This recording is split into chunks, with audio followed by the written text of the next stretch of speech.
Astrology. Michael_D posted on Sunday, March 30th, 2003, 8:13 a.m. Greetings, Mr. Meyer.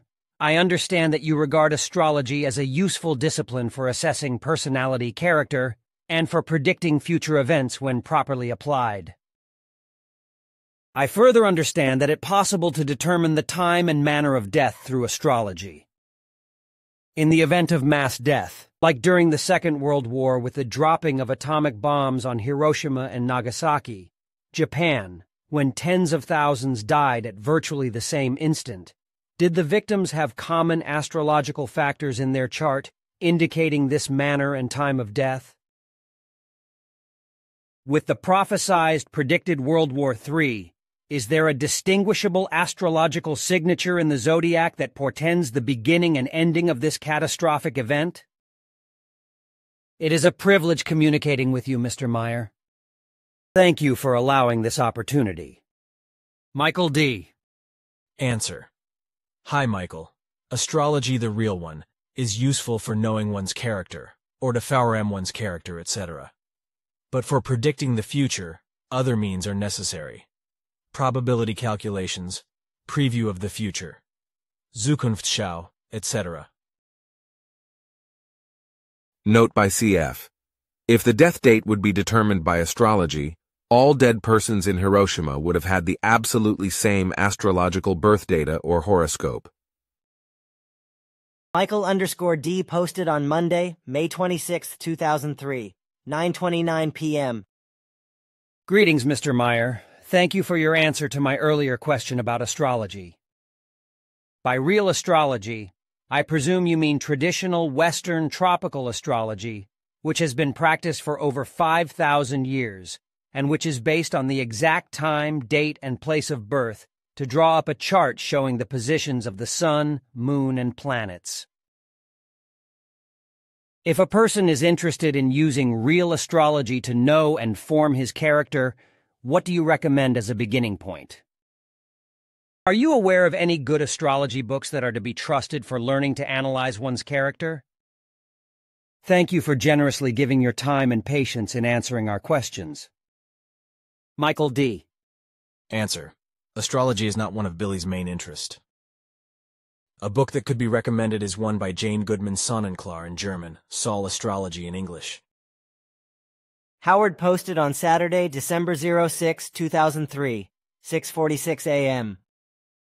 Hi, Billy. A recent study of over 2,000 children growing up in the sign Pisces, some of them even born at the same time, and probably at the same places, showed that there were no similarities at all. Hundreds of astrologers sent their profiles, but no one seemed to be right. How could this be? You also had astrologers to find out your personal characteristics. To me, it seems that practicing astrology is a waste of time. Answer. Today's astrology may explain some really general characteristics of persons who are born under a certain sign. The horoscopes that are published in the newspapers, etc., are useless. Astrological impulses are a reality, but how they are gathered, judged, and implemented by a person is a very individual matter. Note by CF. Even if two persons are born by two mothers at the same instant at TWP meters distance, the two babies will grow up as two different persons with different views, characters, etc., because it's not the astrological aspects only that have an influence on one's own life. In fact, other factors are more important. Gib_Niner posted January 2009. Hello, Billy. I found the article in relation to how the mental fluidal forces enter the cells and organs to be very informative. It mentions more than once about how most everything is an information exchange of sorts. Well was thinking about how this corresponds to astrology, and that depending on how the stars and planets are aligned, also we U.S. humans are further subject to information transmissions, that like a radio, we inevitably pick up. Anyway, my question is this. I think I can remember reading in your information that it is possible to not be so subject to the varying transits and projections of astrology. But how is it this possible? To lessen or counteract the effects of them, to make it so that we are not so much so at the mercy of them as would normally be the case. And in using the analogy of the radio receiver, is it all possible to just turn it off? Or is it the case instead that we must in the end endure what is on the way in order then for certain life lessons to be then learned?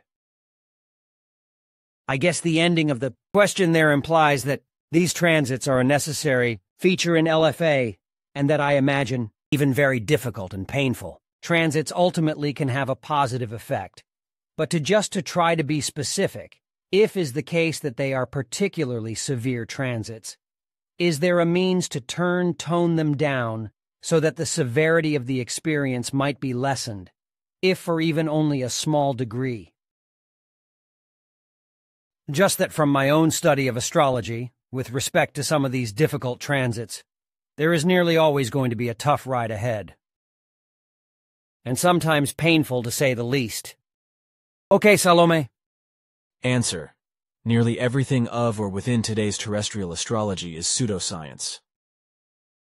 While it is a fact that there are certain impulses coming from outer space do have an effect on human beings, it is also a fact that it is up to each individual to act according to one's own decisions.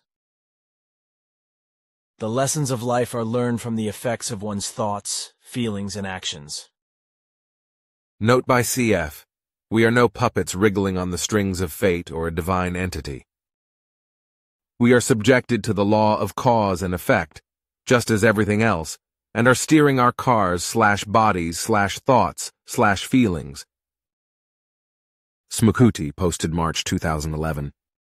Dear Billy, can you tell us how the positioning of various planets and the Sun during our birth time has an effect on our characteristics/inclinations/tendency-s, and also how the planetary positions continue to interact with us throughout our lifetime? Answer. The radiation vibrations of our galaxy's central sun is constantly influenced by the position of the Sol system's planets. Those vibrations may trigger things in our consciousness in a neutral way. What is made of those impulses is determined by the individual human being. An example. If the impulses at the point of birth are favorable, indicating, for becoming a doctor of medicine, the process towards reaching that goal and the decision for it must be made by the individual person himself. You cannot just sit and wait for the inclinations to become a reality. As everything in life, you have to work actively towards it. In short, the vibrations coming from our galaxy's central sun are neutral possibilities.